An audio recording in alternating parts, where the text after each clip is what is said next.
watching us live on Facebook Live, those of you that are listening on WVON 1690, those that are watching us on Impact Network, it's the last Saturday of 2018. Can we make some noise for our founder, our leader, Reverend Jesse Louis Jackson? Listen, don't touch those dials. Tweet somebody, text somebody, and let them know the push is on as we push for change, push for freedom, push for another. Let me hear you make some noise, push.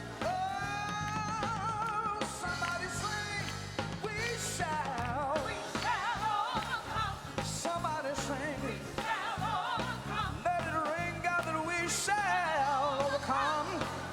Someday, oh, deep in my heart, I still believe it. We shall overcome someday. Yeah.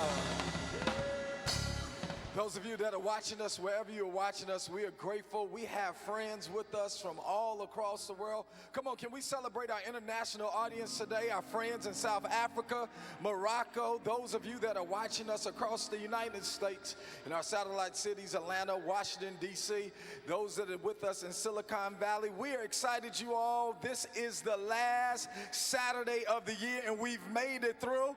Come on, ups and downs, we're still here, and it's by the grace of God that our leader is still here, and we thank God for Reverend Jesse Louis Jackson. Come on, make some noise for Reverend.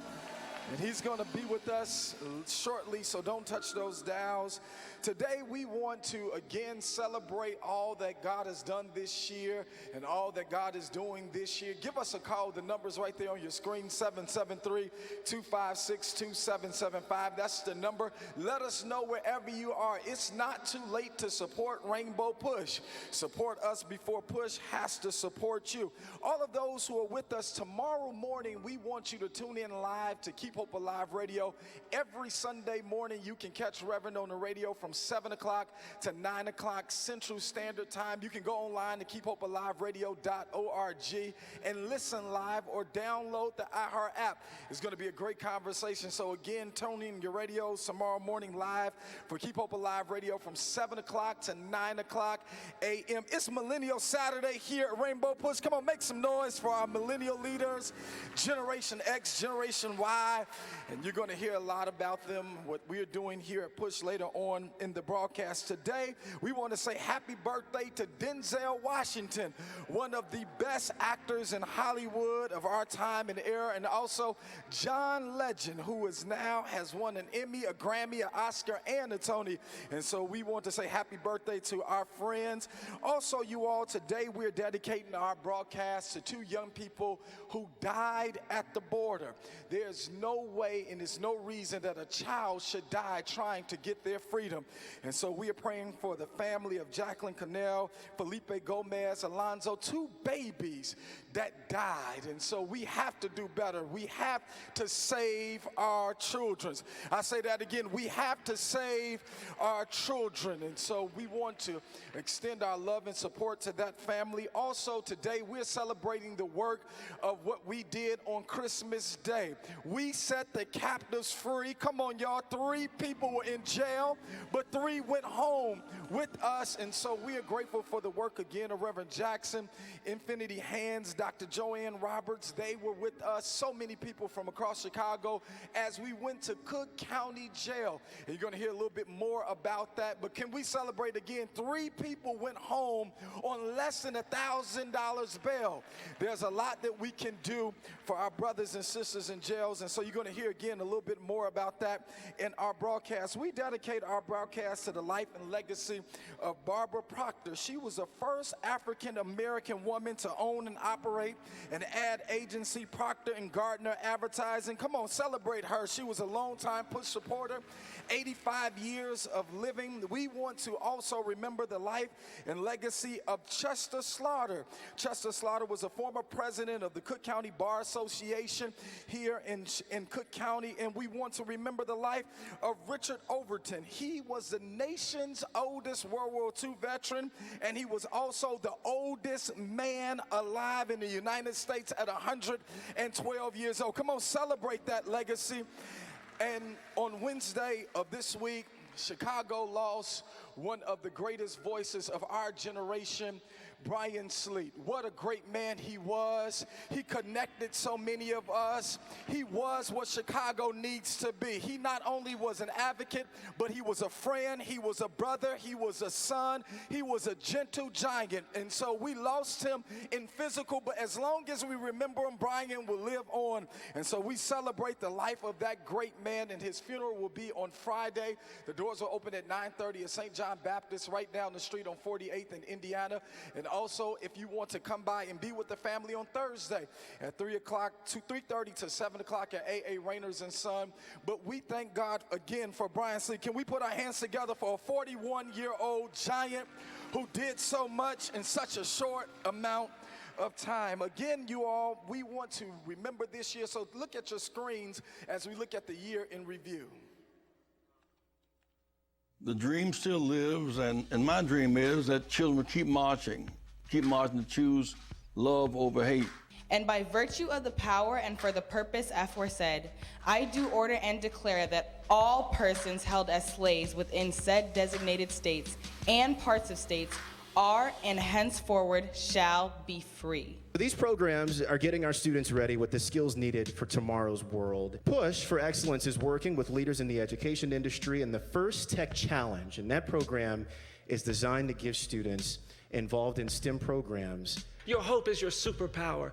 You see, what makes you stand up when somebody says sit down is your hope. What makes you speak when somebody says be quiet is your hope. Hopelessness is the enemy of justice. Congratulations to Rainbow Push and 21 years for the Wall Street Project. I have to give you a hand. To understand the job opportunity. What are you going in for? How will you create value? How will you have impact? And what I look for most, because your resume is going to talk to me about your skills, what I look for is what I call your PhD. Your passion to persevere, your hunger to work hard, and your determination to succeed. Half-century later, Young and Jackson returned to the very spot where their friend and leader was assassinated. This is the site of the crucifixion. But not far from here is the resurrection, the new hope, and the new possibilities. Every move I made, whether it was a demonstration or running for the presidency, I always felt his spirit, and somewhere I touched base with him before doing it. And even as they stand on the balcony that was once stained with King's blood, they're convinced that he will never die. A delegation of us have come from America and from the Congo. We come here because we're so blessed to have had the privilege of knowing and working with Winnie Mandela down through the years when he is truly the mother of the new South Africa.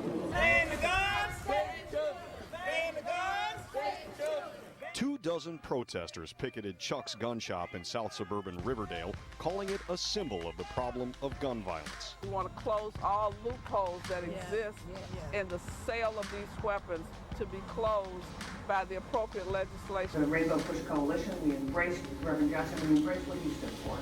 And if you've now seen what's happening in Silicon Valley, I think that really the Reverend Jackson deserves virtually all the credit for this renewed emphasis on inclusion and diversity in Silicon Valley. So thank you for that. You deserve it. High off the love I'm surrounded by, so fly in the sky, no lie. I spread my wings and I be soaring so high, cause I be living my life like it's golden, golden, golden. In 1984, 1988, that was this rejected guy. You know him, don't you? You know him, he was rejected. They said he came from a single family. He was rejected. They said he stuttered a little bit. He was rejected, but he ran anyhow. Some called the Rainbow. Rainbow got together, all these rejected folk. That was 20 years before 2008, but there would have been no 2008 if there hadn't been a 1984 and a 1988. My brothers and sisters, this is the story. This is the story. The rejected can lead the revival. Tell me what democracy looks like. This is what democracy looks like. It's time we stand up. It's time we speak out. We're doing our moral mission day. We feed the hungry, we care for those who've been abandoned. Jesus, the architect of our faith, was a border baby. did not separate him from Mary and Joseph. He said that he was 12 years old. Following in his footsteps, this is the moral mission. This is our journey to help those whose backs against the wall. And we will win this victory. We'll win. What do we want? Peace. Where do we want it? Let's go. Shut it down. Fight for the right of safe streets on the other side of the border. We're marching for the right to have wages and stop schools from closing, stop hospitals from closing. We're willing to go to jail if necessary. We intend to shut it down today.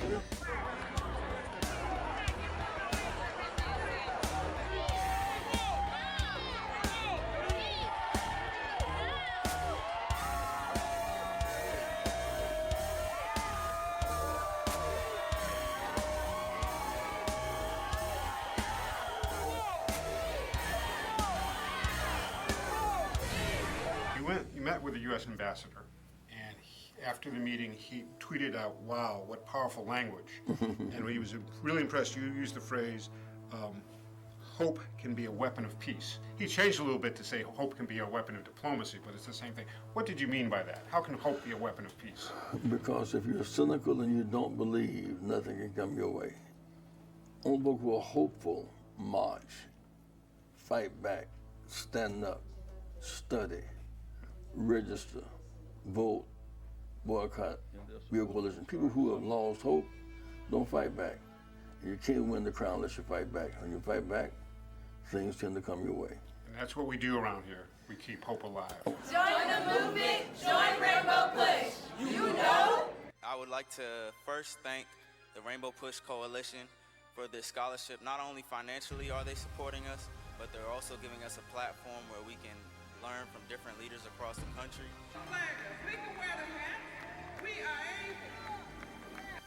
There will never be another queen. People from all walks of life pay respect. RESPEC teacher, the Queen of Soul, Aretha Franklin. We thank her for her music. We thank her for her commitment to social justice. She never stopped singing. She never stopped serving. I love her so much, and it's just hard to let her go. We have long lines to celebrate death and short lines for voting.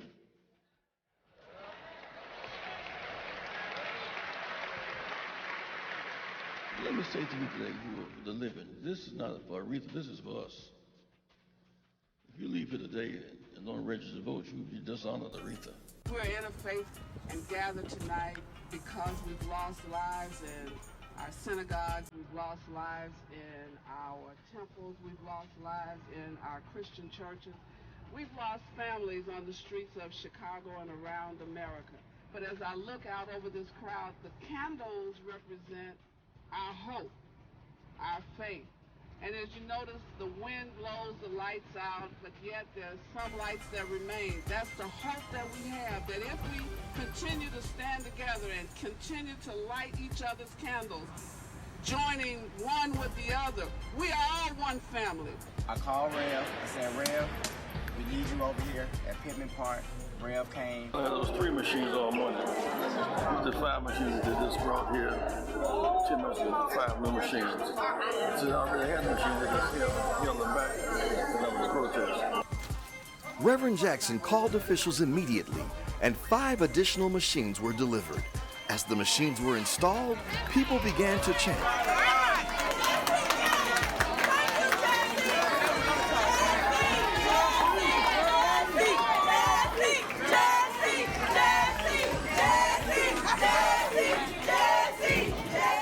Thank you, 20th Century Fox, for these books. I cannot wait to get them out. We put a deal with WCCC, with collaborative effort with Dr. Ivory, and these ingenious students, scholars really from Detroit and Silicon Valley.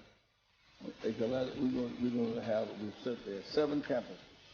We're training our youth there how to do robots and apps and coach the whole range of electrification, how to build the new marketplace. It can't be lost that Rainbow Push and Dr. Ivory are going to help with the translation for our communities. Everybody had a seat at the table. Reverend Jackson, Rainbow Push staff, and volunteers continued our annual tradition of serving Thanksgiving dinner provided by Gibson's. Reverend Jesse Jackson Sr. has been serving these holiday meals for 50 years as of today. Giving is character building. Was the food good? Yes, it was awesome. Everybody is somebody. Reverend Jackson, staff, and volunteers trekked to serve Thanksgiving dinners at Chicago's Tent City. Push Excel Oratorical Society winners Carly Lewis and Zion Jenkins were invited to participate in a Lincoln Bicentennial celebration, where a portrait of President Abraham Lincoln was unveiled at the Daly Civic Center. I am going to college.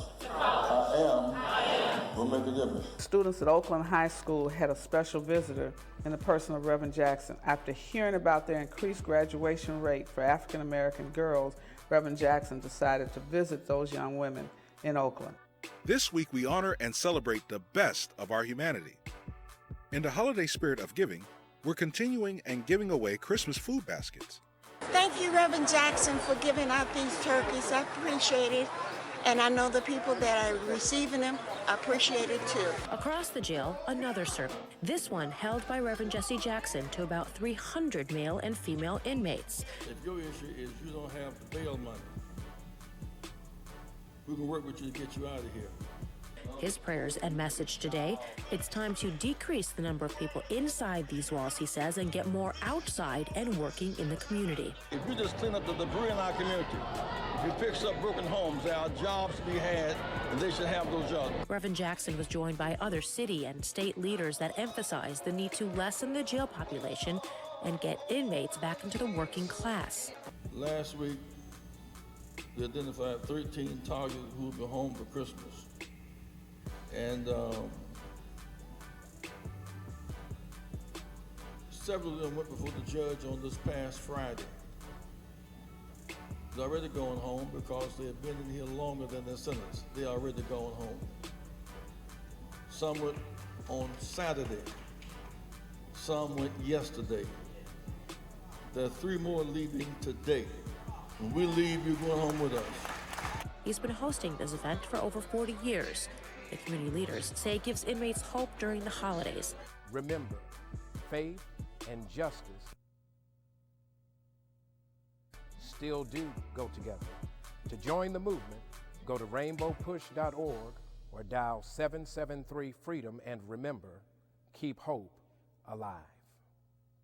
For Ms. Kina Carson as she comes.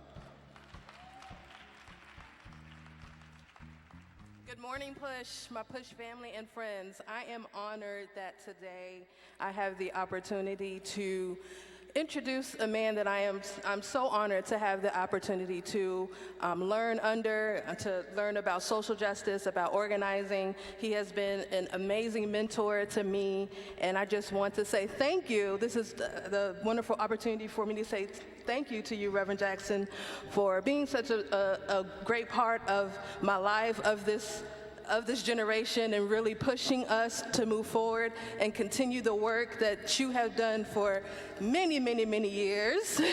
So I want everybody to get on your feet and stand up. This is his house. And give it up for Reverend Jesse Jackson. I am somebody. Oh, I am. I may be down but not destroyed, empty but not void, 'cause I am somebody. Y'all sing it. Oh, I am somebody. Look at your neighbor and say, I am somebody. Hey, you can turn and walk away, but at the end of this day, sing, I am. Oh, I am somebody. Your name and sing, I am somebody. God made me, yeah. At the end of this drive, keep hope alive. Say, I am somebody. Oh, I am. God made me, so I am. Yeah. At the end of this day, God made me, so I am somebody. Somebody. I am somebody. Respect me, protect me, never neglect me. If my mind can conceive it and my heart can believe it, I know I can achieve it. My mind is a pearl. I can learn anything in the world. Stop the violence, save the children. Stop the violence, save the children. Keep hope alive. Keep hope alive. Keep hope alive. I am somebody. Hey, at the end of this day, trying to walk away, but say I am somebody. Look at your neighbor and say I am.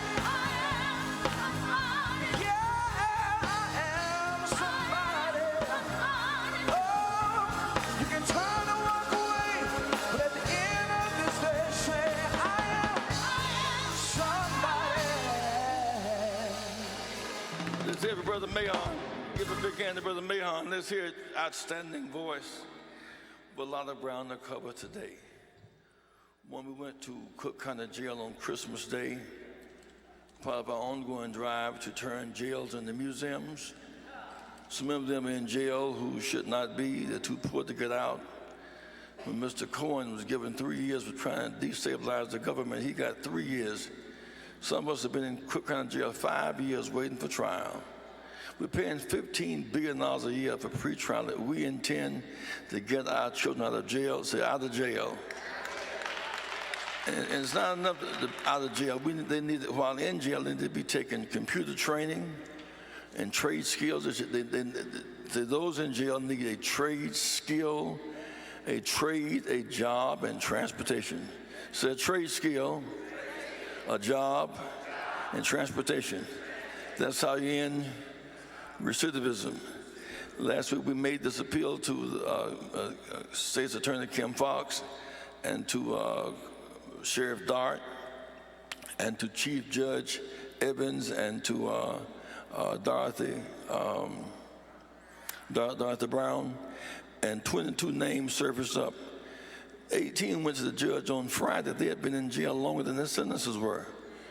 He couldn't hold them to Tuesday. He had let them go last Friday and on Saturday and on Monday. But we took 3 of them. We didn't just celebrate on this past Christmas Day. We took 3 of them home, a young woman, a Hispanic man, a black man.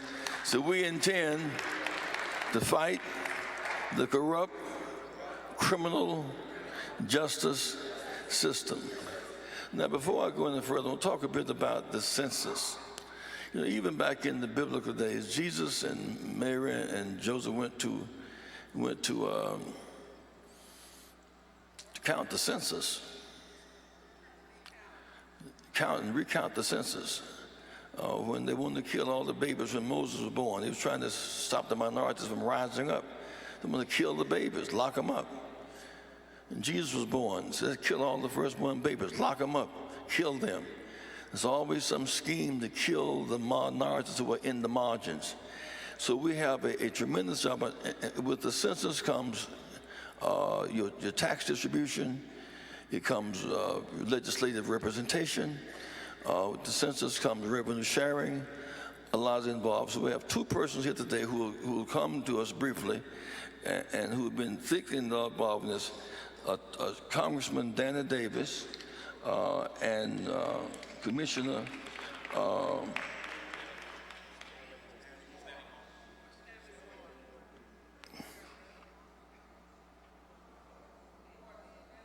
yes, Commissioner, I went to public schools, y'all let me alone. Congressman Danny Davis, come on. Put your hands together. Well, good morning, Push. I am so delighted to be here for a number of reasons. One, I get the opportunity to congratulate Reverend Jesse Lewis Jackson on more than 50 years of international leadership. Let's give it up, Jesse Lewis Jackson.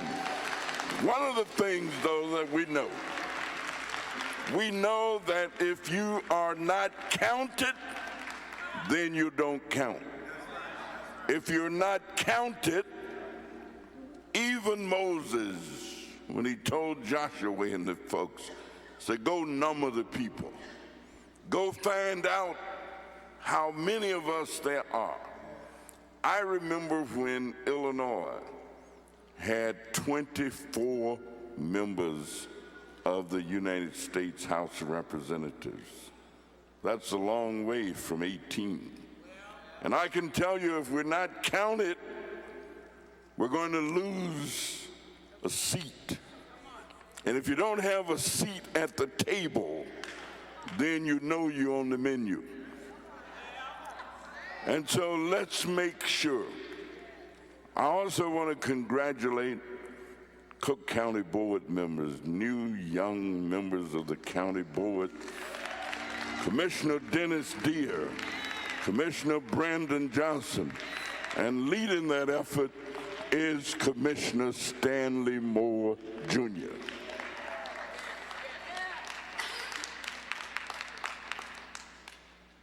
Good morning, Push. You know, I want to thank my staff. They put together these beautiful notes for me, but usually when I use notes, I'm speaking to strangers. But I don't feel like I'm speaking to strangers today. So you mind if I put these notes to the side? So I want to first thank the Honorable Jesse Jackson. Let's give him a round of applause. I also want to thank Jonathan Jackson. I don't see him in the room today, but that is my man, Jonathan. There he is. I want to thank Reverend Dr. Jeanette Wilson and Betty Magnus for their leadership. And I have a couple colleagues here today that I have to thank. Commissioner Dennis Deere in the front. Raise your hand, Commissioner. And Commissioner Brandon Johnson. Let's give him a round of applause. Dynamite young man. Let me first by saying that when I first took office, I'm Stanley Moore, Cook County Commissioner. When I first took office, there was a brother named Commissioner Robert Steele. Anybody know Robert Steele? Robert Steele took us under his wing, and before he passed away, he asked me to go to Atlanta, Georgia to participate in a program that he created at Morehouse School of Medicine. And while I was at that program, they were teaching us about healthy communities. These are all elected officials in this program. And they had doctors that spoke to us to talk to us about healthy communities and how to save our communities. And during that time there, they showed us how to look up the health of our schools. They had this website, and I looked up the health of a couple schools in my district. One in particular that I used to be a member of, the LSC. And when I looked at that school, they gave them a grade. They gave them an A for mathematics, they gave them a B for this, they gave them a C for this. This was for every school. And when I looked up my school, it said not applicable for mathematics. I said, not applicable? I said, that's not a grade. What is not applicable? So I asked the instructor that was teaching the class, what do you mean by not applicable? That's not a grade. He said, well, particularly if it says that, Commissioner, it probably means that they don't have a math program. How could you not have a math program in an elementary school, public school in Chicago? So I stepped out of the room because I knew the principal, and I dialed the principal from outside the room.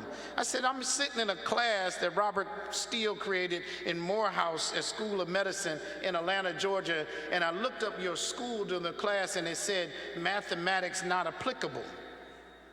She said, Commissioner, I have to be honest with you.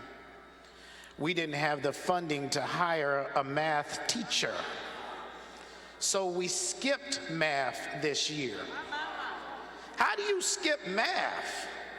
How does an elementary kid that is going to high school skip math? I didn't understand. I thought all schools got funding, and with that funding, we were able to hire teachers and be able to put on programs and classes and educate our children.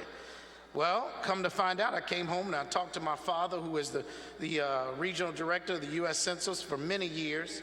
And I said, Dad, I just don't understand why this school would not have the funding to hire a math teacher. Well, they all get a budget, and guess what? That budget is based on what? The census, the population, how many students attend the school. And based on that budget, they have to pick and choose what the priorities are for that year. And this particular year, they cut math. So how can our children be prepared to move on if they're not being educated in the simple things as math? So I started to look into this thing about the census. My father's been telling me about the census for as far as back as I can remember. And so I started to do some research, and I realized that not only does being counted affect our schools, but our streets, our roads, our bridges, our public infrastructure, and all of our programs. Everybody happy with the amount of money we're getting for our schools? Everybody happy about the money? There are no potholes on your streets? That's all based on the population count. So if you're not counted, you get less funding. Less money goes to your schools, goes to your programs, goes to your streets. Less funding comes back to our community because we're not counted.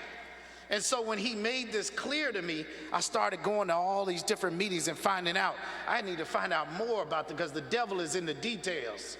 And I started to find out more about what is really going on with this census population.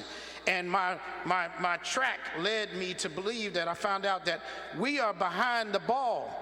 The African American community is not stepping up to the game and getting ready for the census count. The decennial is in 2020. We must be counted. So when I sat down with Commissioner Deere, he said, well, the first person we got to sit down with is Reverend Jackson and Danny Davis. I called the Reverend and I called Danny Davis, and guess what they said? Let's get started on this immediately. Because they understand the importance. They understand the devil is in the details. And if we don't do this and we're not counted, we will be left out. Thank you so much. I'm Stanley Moore, Cook County Commissioner.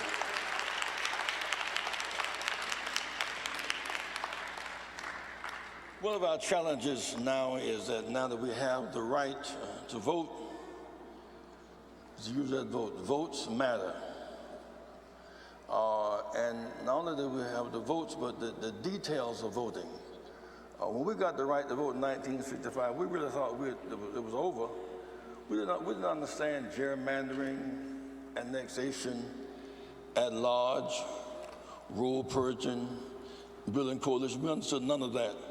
So in the last election, for example, Democrats got 9 million more votes than Republicans and lost 3 Senate seats. It's called gerrymandering.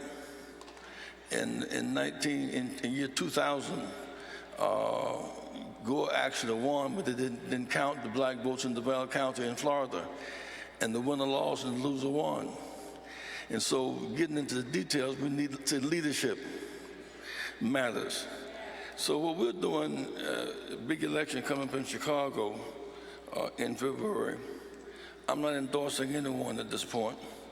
What I'm really trying to do is to get us to the table and start thinking about the process. And we're going to, each side, you have different people be coming on this stage to make their case to you, convince you why they make the most sense for you. If I had my rallies, I would do it another way. Harold said, if I run, I need one candidate with registration and some money and see what happens on the polls. Now we have the fever to run, so many folks are running. I want you to hear from all of them. One young lady who I think has lots of promise for today and for tomorrow, a young millennial. She is a PhD and a lawyer, brilliant community organizer, and she represents hope for today and for tomorrow. Bring on Sister Amara. Amara, come and give her a big hand. Give her a big hand. Give her a big hand. Give her a big hand.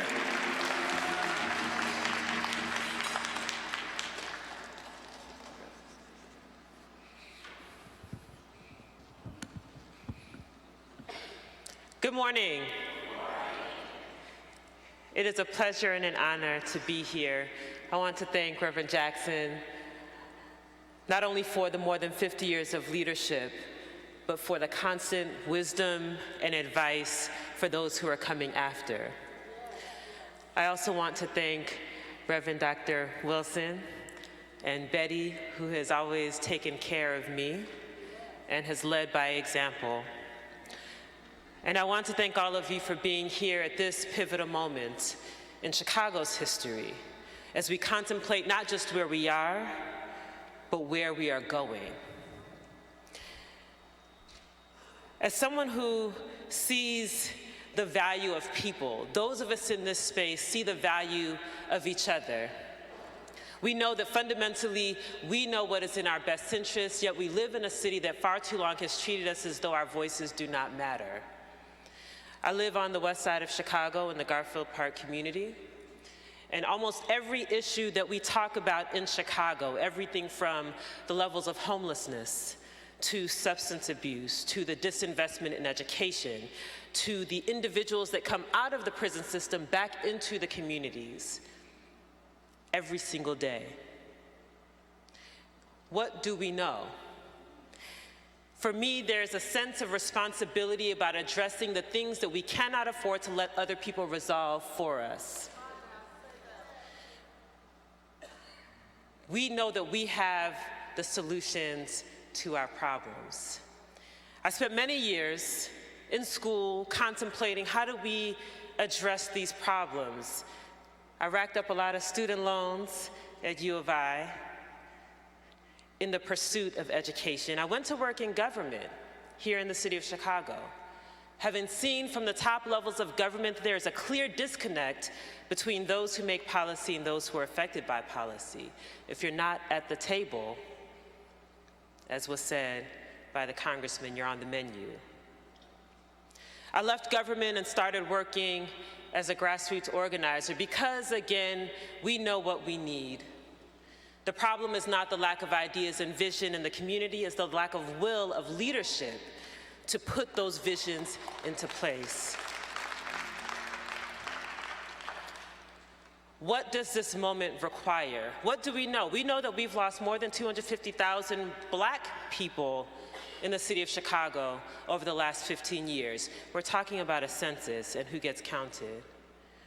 We know that we had a number of schools, dozens, closed in our communities, foreclosed upon, because there is a belief that our children are not entitled to a quality education in their neighborhoods. We know that the homeless population has increased, that the numbers that are reported are not the numbers that you'll see if you ride the trains overnight for those who are seeking shelter.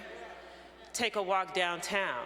You see the evidence of the closure of not just the 6 mental health clinics in the city, but the lack of investment in mental health services in communities and schools. When I talk to individuals that live on my block who have been ignored, who've been cast aside, people focus on the likely voters, the 30%, when there's 70% who also live here, who deserve to have their voices represented. What they tell me is not that they don't know what's going on, they know what's going on. The same way young people know what's going on. The ones that we overlook know very well what's going on. But what they believe is that they have lost agency to change our current circumstances. We've talked about hope and what it means for hope to stir up action. It's not just a word, it is the catalyst for change. When we lose hope, we are paralyzed. What this moment requires is leadership that believes that we can actually change our current lived experience. To me, that looks like direct economic investment, targeting communities that have been ignored. It means pathways to ownership, owning homes, owning our own businesses, owning land, so that we build generational wealth, so that we don't get pushed out of our communities. It looks like we're celebrating Kwanzaa, right? Cooperative economics. This should be the hallmark of an economic plan for the city of Chicago. We already understand that. Why is it not city policy? It looks like eliminating the institutional policies in CPS that create segregation, the lack of equity that means that we don't get access to a quality education, the elimination of trades and vocation that actually create pipelines to owning your own business, changes in policy based on the fundamental belief that we know what we need. What we also know is that we cannot afford the status quo any longer. That if we operate in fear, fear will perpetuate the status quo. That we have a responsibility not just to believing that something can be different, but using our actions to actualize the difference. That many will come before you who have been part and parcel of the circumstances that we now live under. And they will tell you different things about what can be. But we cannot hope for a different outcome with the same ideas and individuals that have perpetuated where we are.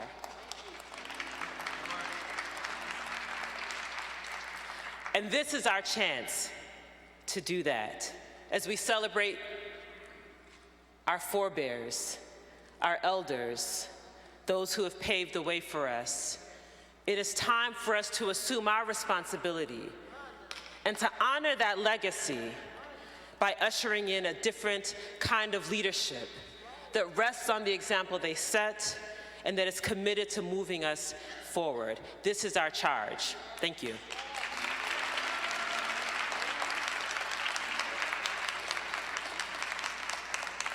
Give her a big hand. Give her a big hand. There's a certain stereotype about our young people. I look at the young woman from the West Side with a PhD and a law degree, daring to engage in the rigors of public service. It says a lot about our future. Give her another big hand. Thank you, Myra. Young man I've known ever since I got to Chicago. Many of our business people make a profit and run. They do not reinvest. One thing about honeybees, they don't just fly to the flower and get some nectar and fly away. They drop pollen when they picked up nectar so the flower can keep living. If you have get your nectar and fly with the suburb and don't look back, the flower, and as surely as you come back, if the flower's dead, you die. We should have at least honeybee sense. Reinvest where you live, water your roots. And so as we have engaged in this struggle to a high level of justice, Willie Wilson, the one thing he has done that has great meaning, people who did not have the money to keep their homes, he bailed them out. People were hungry. He fed them. It's amazing about how the media operation last Tuesday morning, Willie and I were standing next to Reverend Congressman Davis and the three people who got out of jail, and all 5 cameras were right before us. Willie said, I'm gonna put up $100,000 and take everybody in here out, take them home.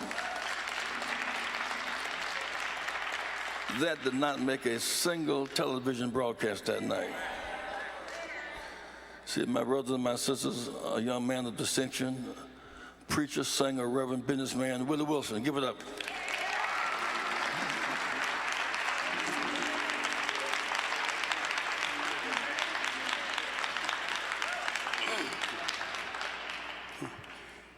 Well, let me first start out for thanking the Lord for His amazing grace and His unspeakable gift. Want to thank Reverend Jackson, his staff, and all the politicians who's here today for allowing me these few moments to say a few words. I come to you not to try to solicitate your vote in a way about what I'm going to do. I said, look what I've already done, all right?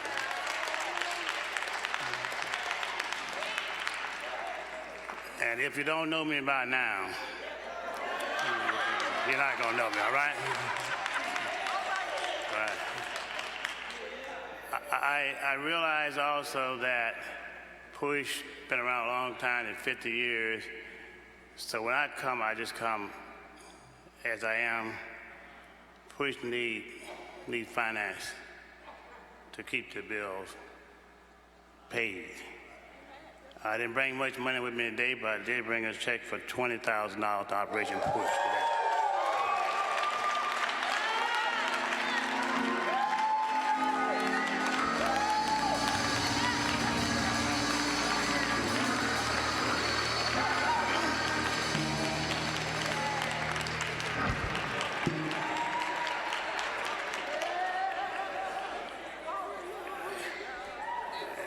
And so my conversation won't be long today.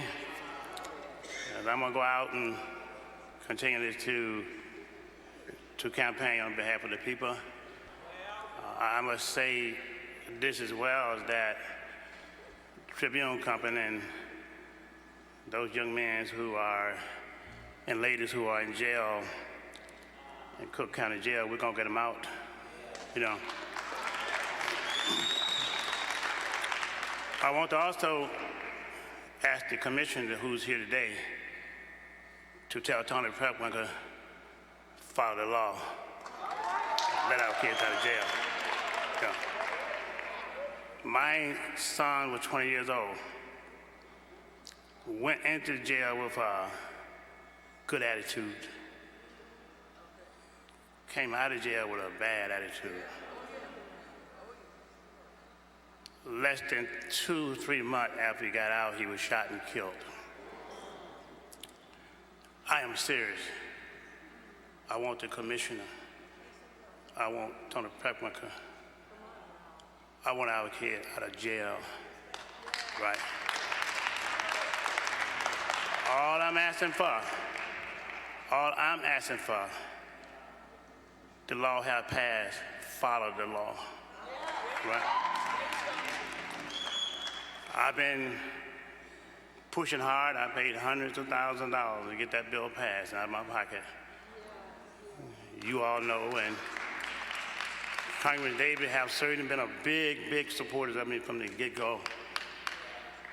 And kids get locked up just for standing around and go to jail overnight for one day in prison. They end up getting raped or something. It's just a serious thing.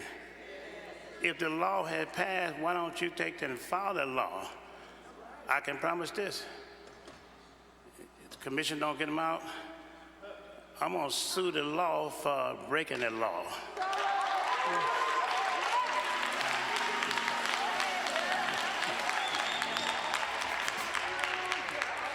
This is the personal thing, gentlemen, for me. I want those kids out of jail. You know, I want them out of jail. You know, you lose a kid and see how it feels. Your daughter or your son get locked up and get in jail for one day, and you lose them. You guys got the power to make the decision along with Tony Preckwinkle. Again, this is not a political thing for me. If I hadn't lost a son experience, I wouldn't be saying that. The hell with being political today. This is serious for me. No, we'll win the election if you all decide to put me in here, but I'll continually to do good, and I will depend on the Lord's grace to take me through. And let me say this too, is that I'm tired of white people trying to tell me what to do. Okay? Tribune want my taxes, personal taxes. I won't show them unless you all ask me to show them. There's not a black business today, a black person could ask the Tribune or any major white corporation to pay their taxes. They won't pay. They won't show them to them. Okay? I'm from Jim Crow days. I done had enough. Okay? I done had enough. I asked that since Mayor Emanuel have decided not to run, for the black people to come out the plantation and come home and do right by their community, all right? God bless you and God bless Operation Push.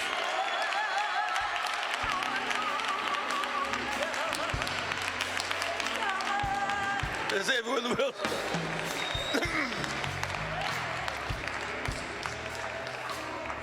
A young man that would bring on our distinguished speaker for today, Reverend Freddie Haynes, a young author. Each week we have a different young person, Brother Freddie, who brings us on, that they might learn the ropes. Come forward. Where's Rayvon? Come on, buddy. Give Rayvon a big hand.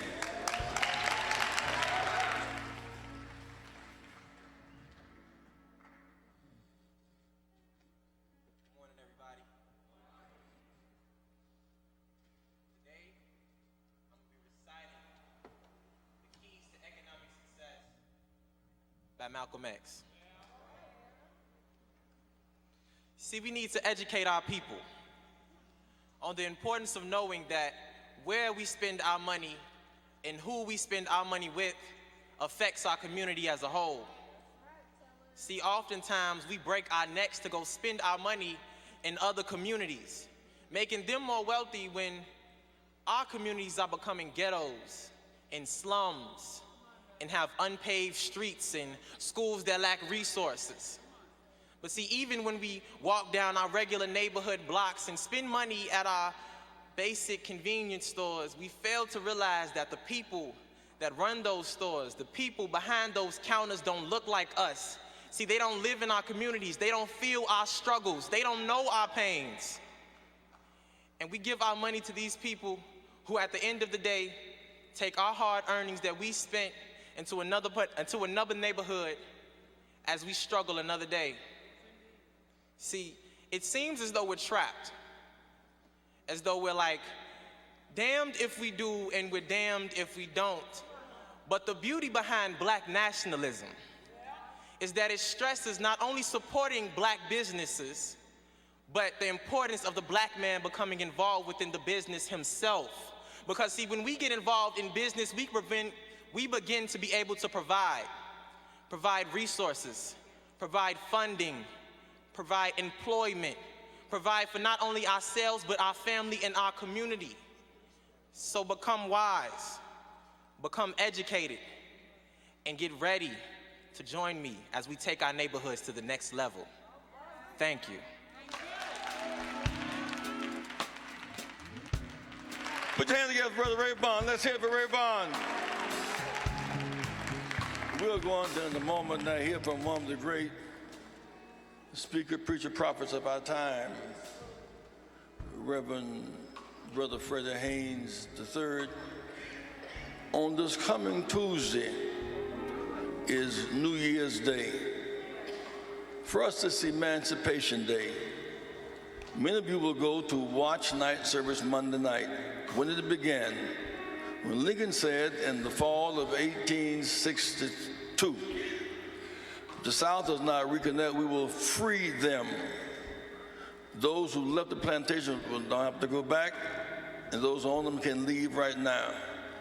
And so it is that we waited and we watched. On December 31st, we watched all night. It was watch night service. And the next day, we celebrated Emancipation Day. Hear these words. And these words are some of them on the back of the Emancipation Proclamation. That on the first day of January in the year of our Lord, 1863, all persons held as slaves within any state or designated part of a state, wherever said shall be in rebellion against the United States. In other words, if you bother us now, you're rebelling against America. And if ever free, the executive government of the United States, including the military and naval authority thereof, will recognize and maintain that freedom. That's a part of what it says. It goes on to say that, and I've heard declared and make known that such persons of suitable condition will be received into the armed service of the United States to garrison ports, positions, stations, and other places demand vessels of all sorts. In other words, after this bill was signed, if somebody tried to keep you on the plantation, they were against the law. You could fight back. You could shoot back. The most fundamental in the history of American history is the declaration. Is this declaration? There's a verse in the scripture that says something like this: "Remember this day, Lord put his mighty hand, took you out of slavery." It's kind of about that. It's about that day. And we have no better interpreter of our times today than Reverend Freddie Haynes. When I have a song for my choir, be grateful. The next voice you should hear would be that of Reverend Freddie Haynes, Friendship West, Dallas, Texas. Put your hands together.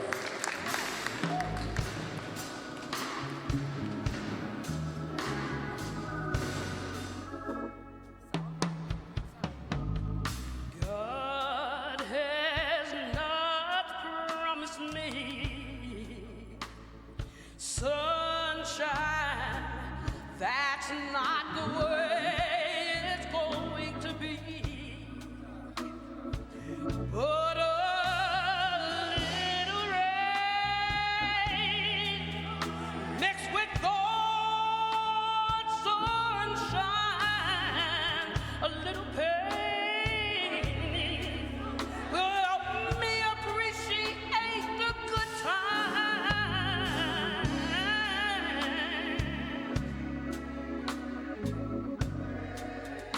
Be grateful.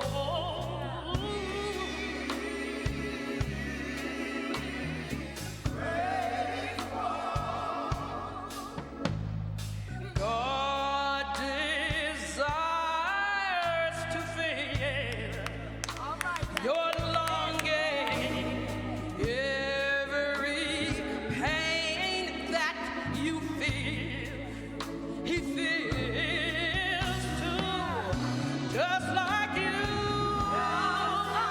But He had to die to make you feel only good,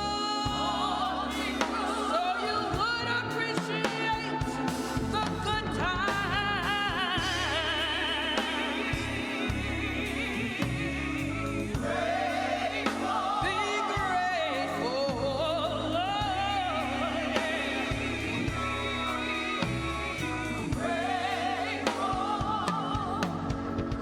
Be grateful. There's someone else that's worse off than you. Be grateful, yeah. There's someone else would like to be in your shoes. Be grateful. Be grateful.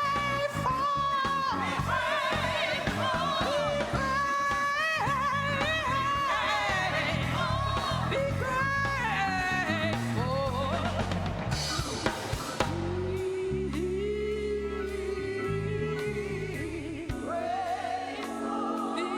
grateful.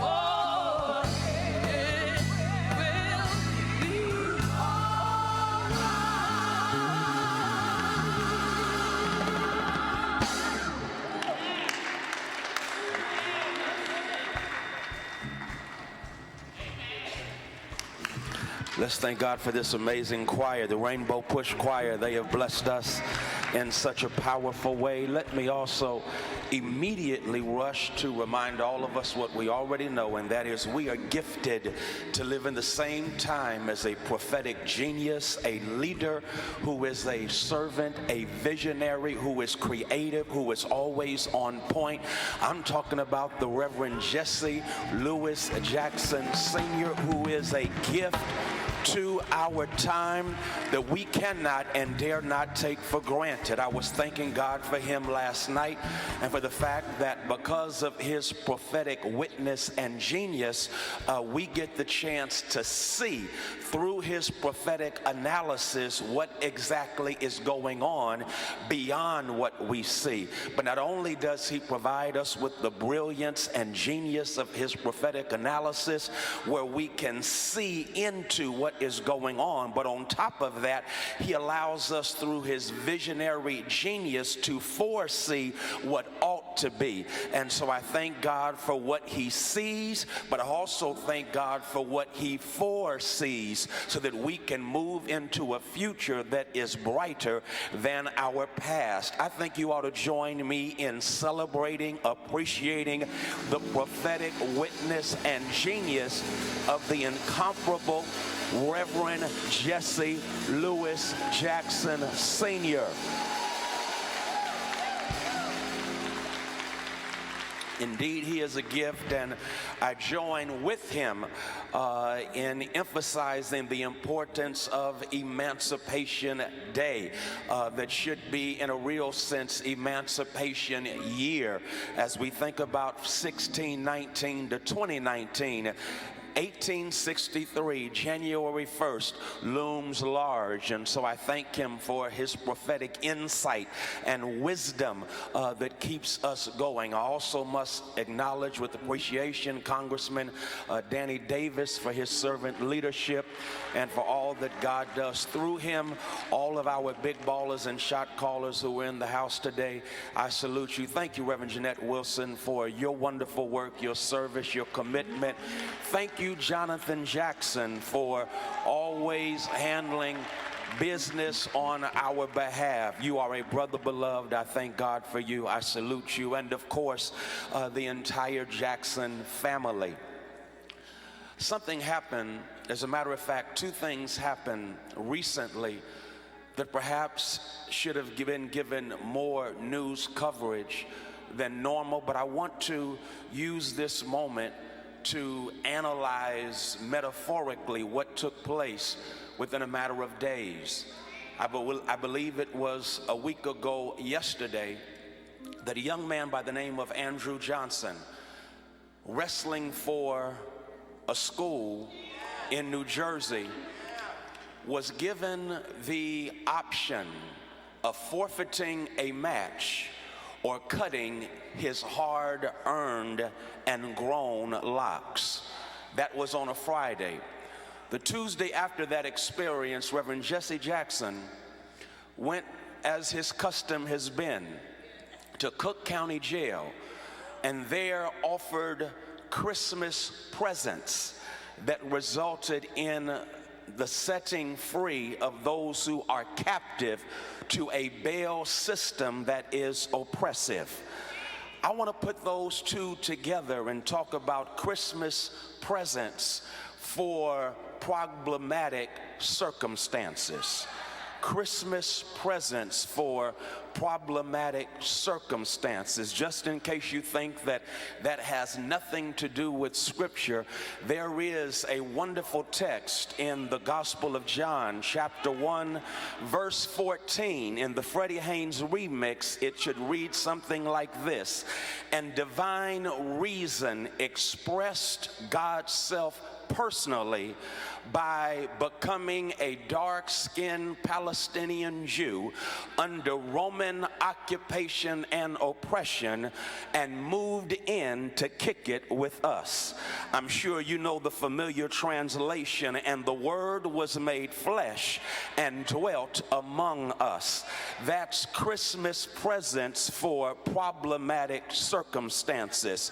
Of course, you know the story of Andrew Johnson by now. It went viral on social media as it was captured. A white coach was now cutting his locks, and you recall the context of the story. Andrew Johnson, who had wrestled only a week before with those same locks, shows up for a wrestling match, and of course we now know that the referee, who has a racial history that is troubling, arrived at the wrestling match late, and because he arrived at the match late, he did not handle this in private, but instead he dealt with Andrew Johnson in a public fashion.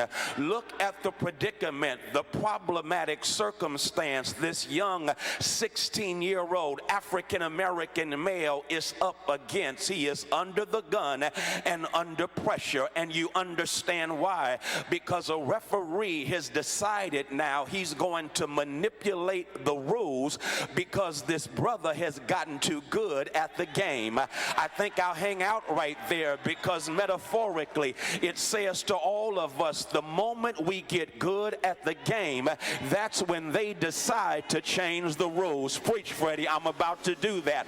And so he changes the rules of the game. Not only did he change the rules of the game, but he does something that is legal to engage in something that is unjust. unjust. We all know by now the tragic history of a nation during our 400 years that has not been shy about using what was legal to do something that is unjust. Dred Scott was legal, but God knows it was unjust. Slavery legal, but unjust. Plessy versus Ferguson legal, but unjust. 3 strikes and you're out, legal, but unjust.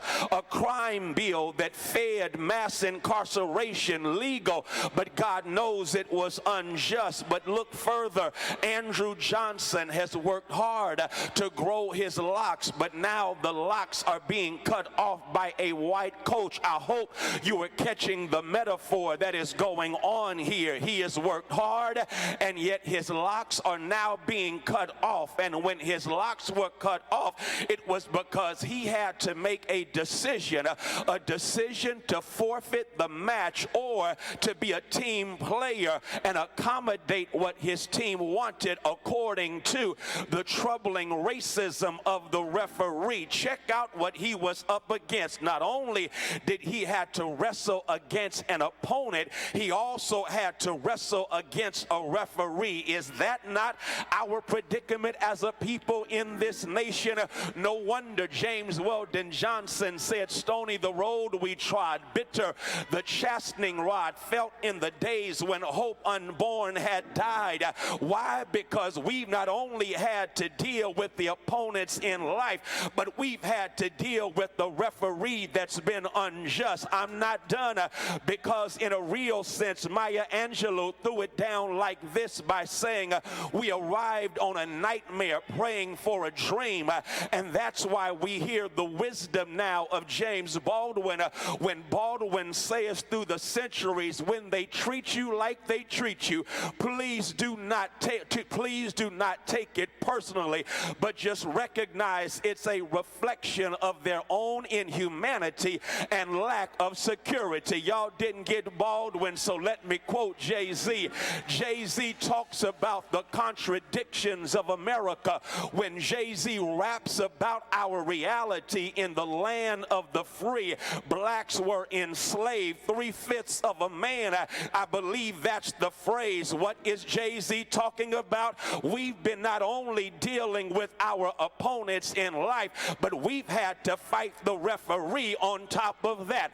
But my sisters and brothers, I think that that's why we need what? Christmas presents in the midst of problematic circumstances. The circumstances are problematic. You will agree with me. We are in a nation with problematic circumstances because we have a liar-in-chief, 46-1, who now has our federal employees being held hostage to his desire to build a wall. Of course, that is a contradiction to what he said during his campaign, that Mexico would pay for the wall. But now, instead of forcing Mexico to pay for the wall, what is he doing?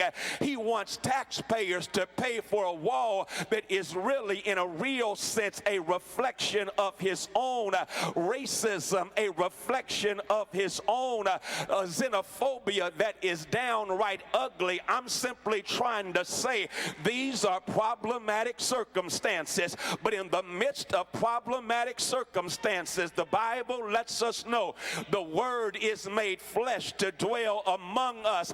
I'll see if I can help y'all. Y'all do know by way of context, these were problematic times that Jesus was born into.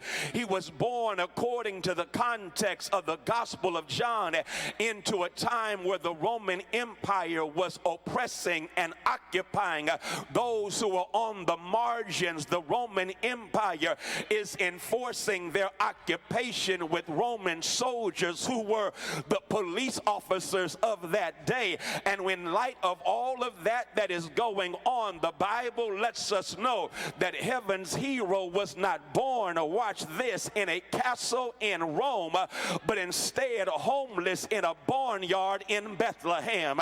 Born in the backwoods, born in a barnyard in Bethlehem is our Savior, because Jesus did not come from the top down, but he came from the bottom up. And coming from the bottom up, he ignites a revolutionary movement of liberation, because the Word was made flesh and dwelt among us. Y'all miss your shout.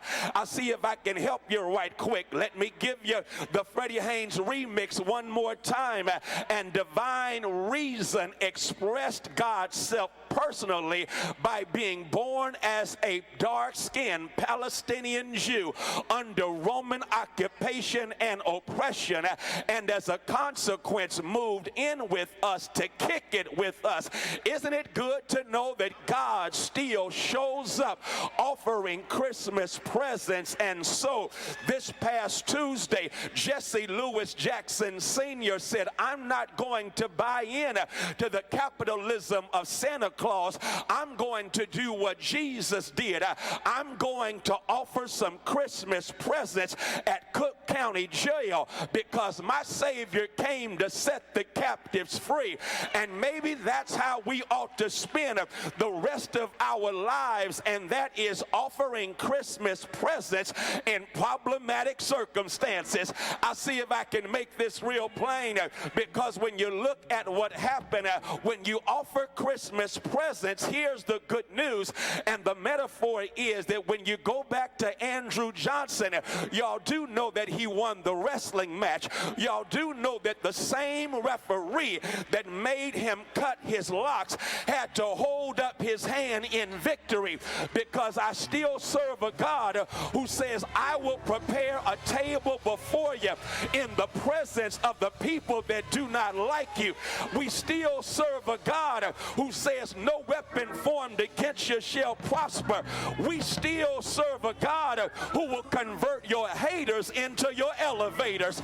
And in light of that rainbow push, the good news is, if we dare to offer Christmas presents during these problematic circumstances, God will use the referees of racism to hold up our hands in victory. I think Jesse Louis Jackson Sr. puts it like this: we never lost a fight that we got into, but we can't win the fight unless we get in the fight. And so I'm simply trying to say, it's time for us to give up on Santa Claus and offer some Christmas presents. Offer Christmas presents. So what does it mean to offer Christmas presents? I'm almost done, but I'll give it to you like this. When you offer Christmas presents, I like what the text says. I like what Reverend Jackson did. And the Word was made flesh and hung out with us. I got to do that one more time, because the Greek word there for word is, of course, logos, which means divine reason. We get our word logic from, and the Word, and of course that by way of context.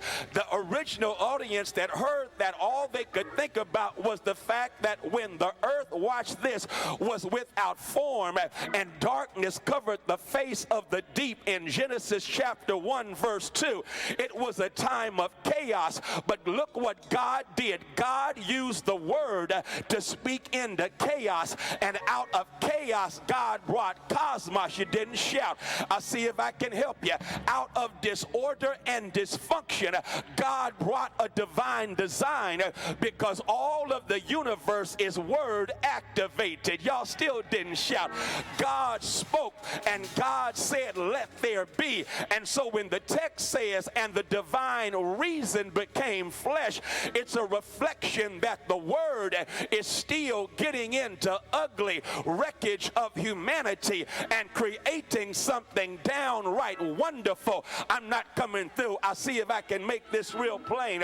I'm not Reverend Jesse Jackson, so I didn't get a chance while she was alive to kick it a lot with the Queen of Soul, Aretha Franklin. But one time, Reverend, I got to meet the Queen.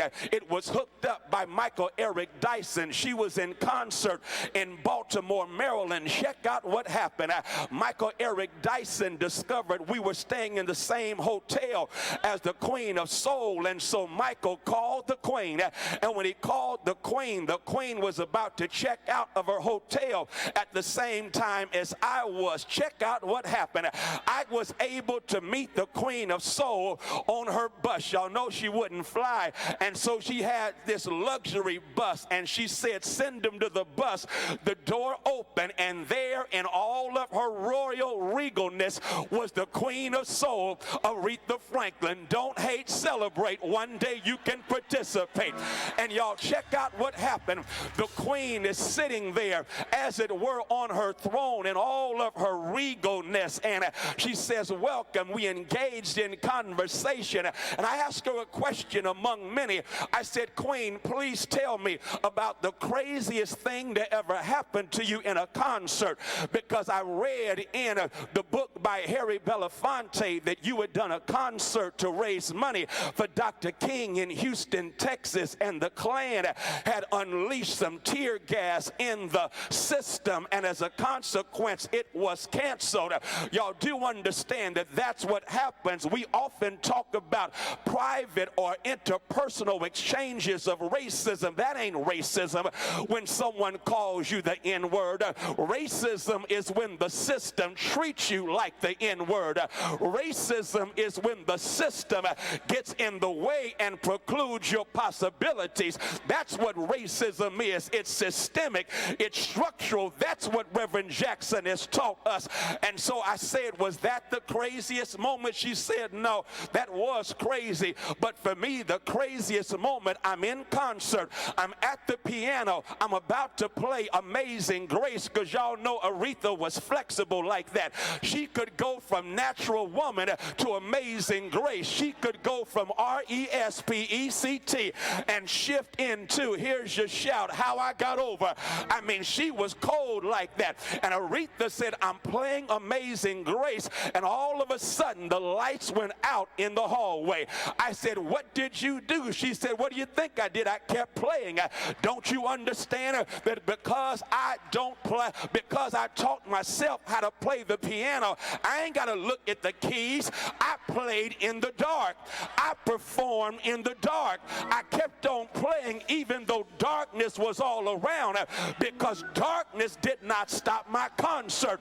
I'm going to give y'all a moment to shout right there, because just in case y'all didn't know, these are some dark times. But aren't you glad to know that Jesse Jackson has an Aretha anointing, and he keeps on playing the notes of justice during the dark times we find ourselves in. And so somebody here ought to have that Aretha anointing and say, even though it's dark in this country, let's play notes of justice. Even though it's dark in this country, let's play notes of freedom. Even though it's dark in this country, let's keep on playing, because the darkness can't stop our performance.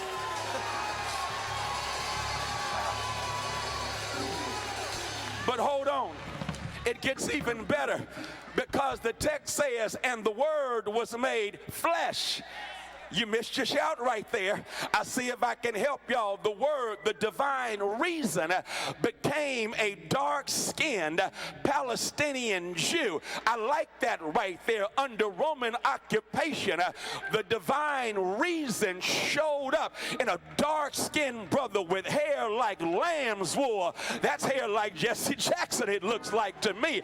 And when the brother shows up as a dark-skinned Palestinian Jew, I like it right there, because it now says the Word is supposed to be at work in the world.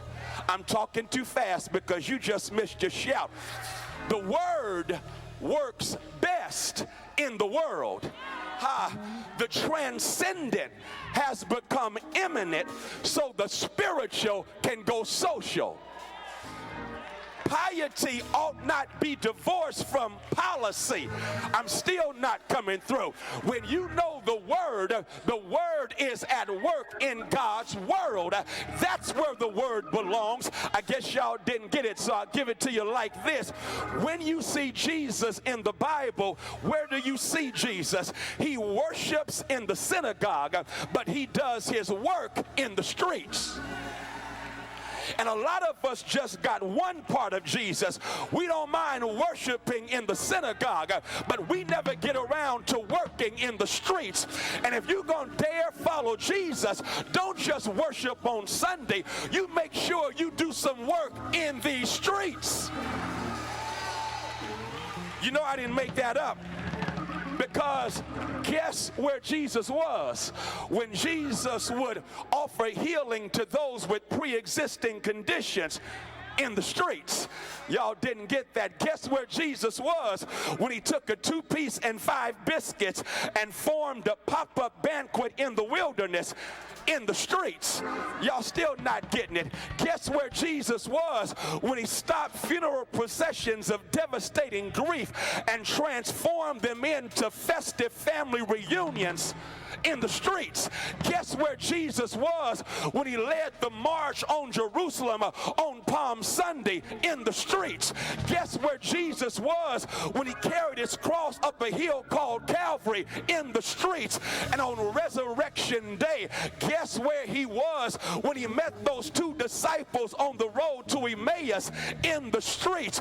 Guess where Jesus did his work? In the streets. Guess where we need to be? In the streets. Where get the hell out of here and let's do our work in the streets. In the streets. In the streets. God needs a word in the streets. Because God is concerned about sanctification and gentrification.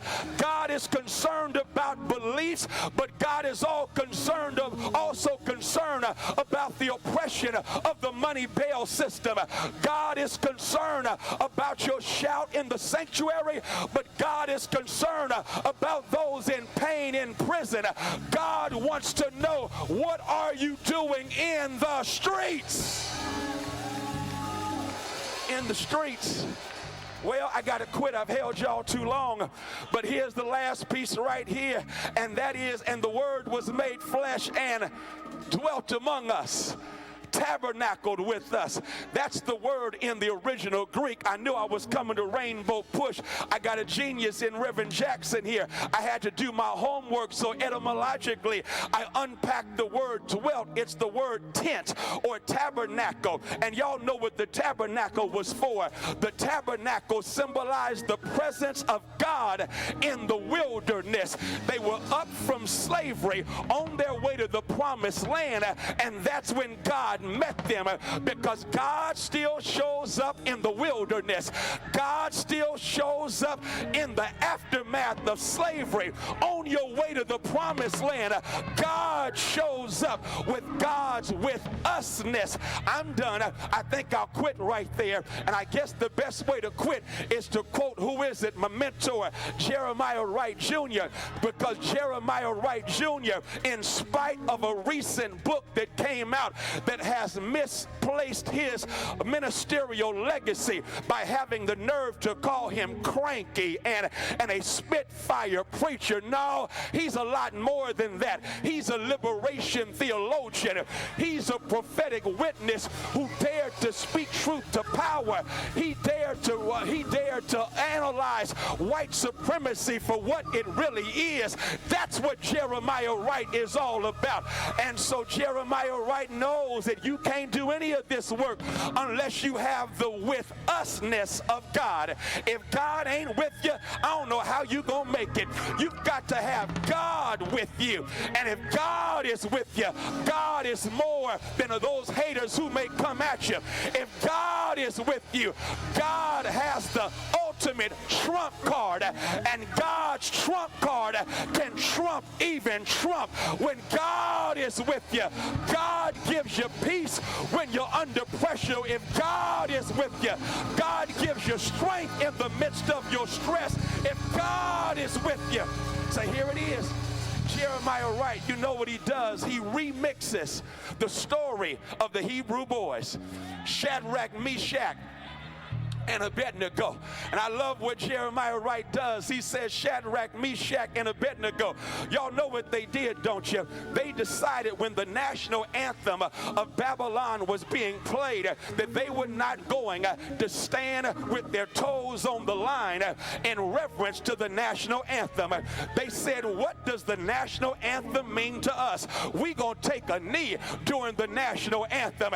And that's what they did. They took a knee during the national anthem. I like that right there. They took a knee because they've discovered if you take a knee during the national anthem and God is with you, then God is so good that God will make sure when the NFL empire opens up its season that they've got to have the opening commercial with Colin Kaepernick, who now has a contract with Nike, because God will prepare a table before you in the presence of people who collude against you.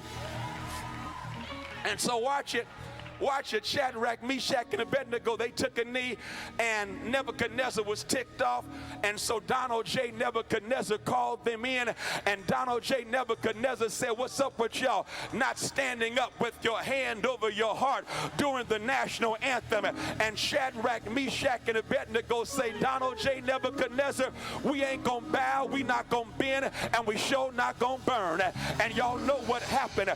Donald J. Nebuchadnezzar used his military, watch this, to throw them in the fiery furnace. And here's where Jeremiah Wright takes over, because Jeremiah Wright says when they were thrown in the fire, God convened his angels up in eternity and said, yo, my boys are about to get killed. Who can get down there the quickest to set them free? And so Gabriel said, yo, God, I got this. And God said, gee, how long will it take you? He said, give me 90 seconds. I can make it from eternity to earth. God said, no, that's too long. I don't want a hair singed on their head. And the archangel Michael said, God, I got this thing. How long will it take you, Michael? Give me 30 seconds. No, that's too long. They said, well, God, if 30 seconds is too long, what you gonna do? God said, I guess I'll handle this thing myself. And they said, God, well, how long will it take you? God said, boom, I'm right there. And y'all know what happened. God got in the fire with Shadrach, Meshach, and Abednego. And that's the word I say to all of us. Keep on pushing, Rainbow. Keep on pushing, Jesse Jackson, because God is in the fire with you. And if God gets in the fire with you, that is our victory. If God gets in the fire with you, we can say with Lil Rail, I'm living my best life. I ain't got time to go back and forth with you, Donald J. Trump, because I'm living my best life and God is with me. That's Christmas presents in problematic circumstances. Peace.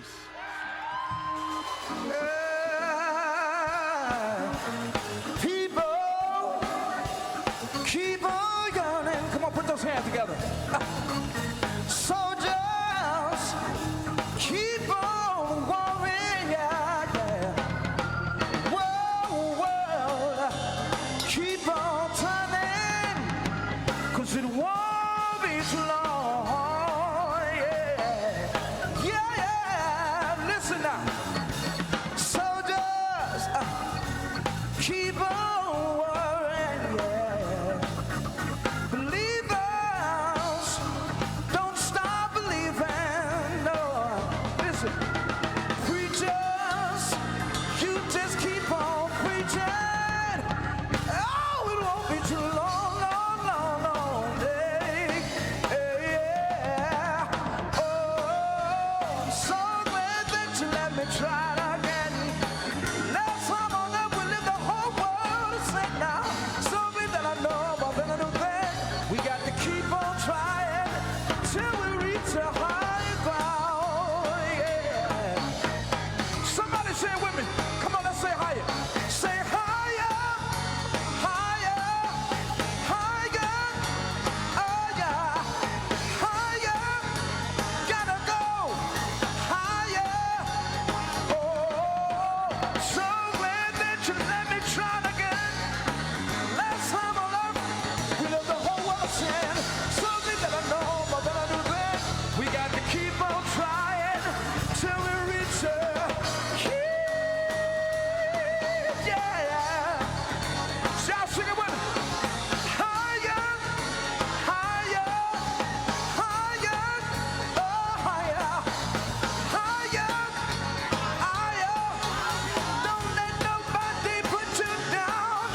hand together for Reverend Freddie Haynes and Mahon. The reason I'm glad that some of you millennials are here today, some of you have given up on only the church has that kind of power. See, only the church has that power to interpret and see the light in a dark place. Put your hand together for Reverend Freddie Haynes. I want you to be here. We'll go 10 to 12 live on VON, internet, and Facebook on this coming Tuesday. It's Emancipation Day. We're celebrating breaking the chains of slavery. Now, it's been a tough battle since that time, but at least we were free to fight.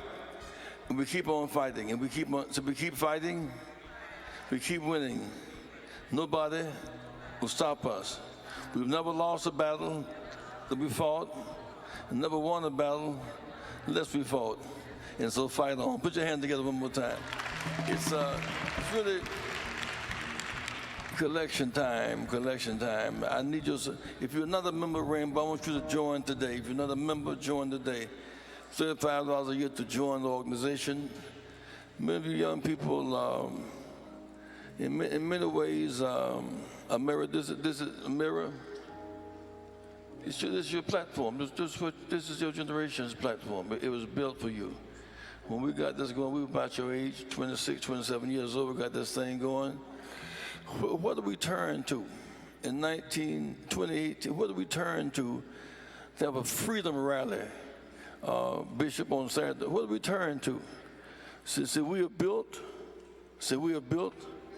a strong foundation to keep fighting for our freedom. If you will celebrate now and give at least $100, please stand. We need your support. We need your support. And whether you give little or much, I want everybody to give something. We need your name and address in our database.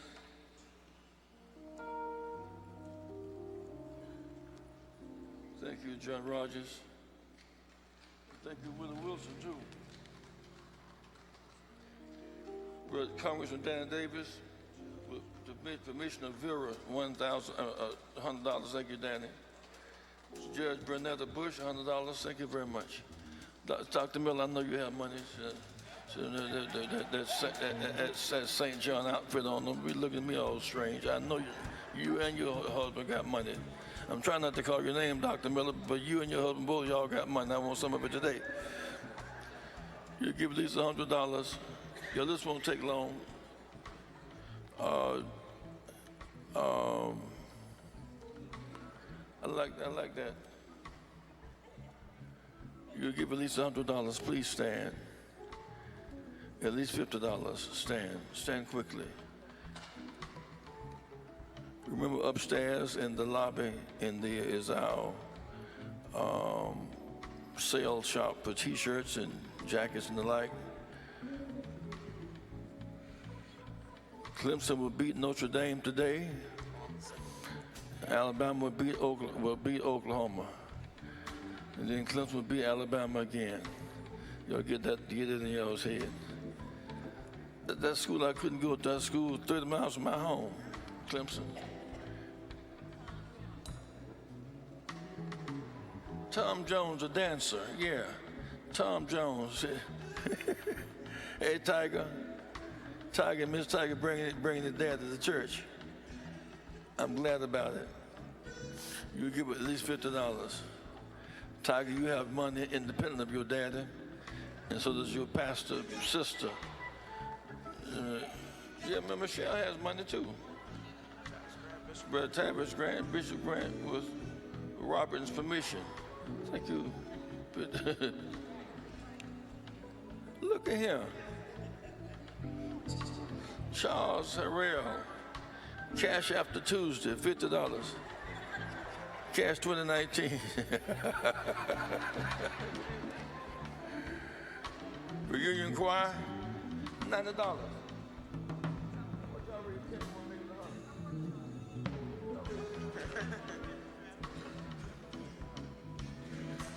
Who's this, Brother Will? What you doing now, Will? Will ain't running for nothing. I love you. You're a special brother. If you're not yet given,